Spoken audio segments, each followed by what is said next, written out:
Здесь тасас мы их не выпускаем. Тауыкларны ишек алдына чыгармыйлар, козларны күлгә җибәрмиләр. Минсалих һәм Нурания Галаутдиновлар. Соңгылары өчен хуҗа ишек алдына ясалма сулык ясап куйган.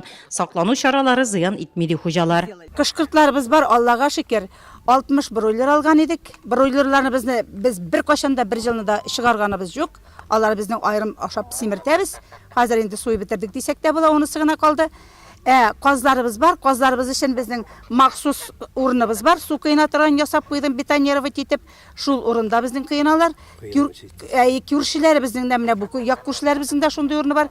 Уң як күршеләребезнең дә шундый урыны бар. Без урамыбыз белән казларны күлгә дә, кындырчага да җибәргәнебез юк.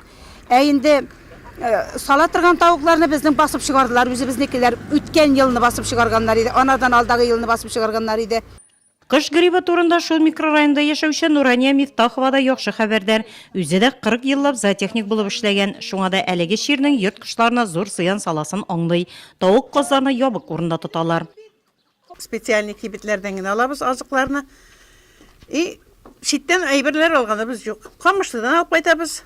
Үрдәкләрне, мулларны Камышлыдан гына алдык. Үзебез районнан гына читтән әйберләр алганыбыз юк. Район ветеринария берләшмәсе хезмәткәрләре йорттан йортка кереп халыкка аңлату эшләре алып барды. Бүгенге көндә республиканың 5 районында карантин игълан ителгән. Кыш грибы юктырмас өчен мал табиблары беренче чиратта кыш-кортларны ябык урында асрарга кирәклеген ассызыклый. Временно, пока ситуация остается обостренной, запрещается... Вакытлыча хәл киеренке булып кала бирә. Татарстан Республикасына читтән кыш-корт кертү тыела. Шәхси ярдәмче хуҗалыкларда кыш-корт асраучыларга аларны хәзер вакытлыча ишек алдына чыгару тыела. Бары тик ябык урыннарда асрарга һәм кыргый кошлардан сакларга кирәк. Бигрәк тә су кошларын. Шулай ук читтән азык сатып алу тыела. Аны бары тик махсус кибетләрдә алу рөхсәт ителә. Шулай ук ветеринария хезмәткәрләрен шәхси хуҗалыкларга кертү сорала. Ул кыш-кортларны карау өчен, әгәр дә йорт кошлары авырып китсәләр, кичекмәстән мал табибларына мөрәҗәгать итәргә кирәк.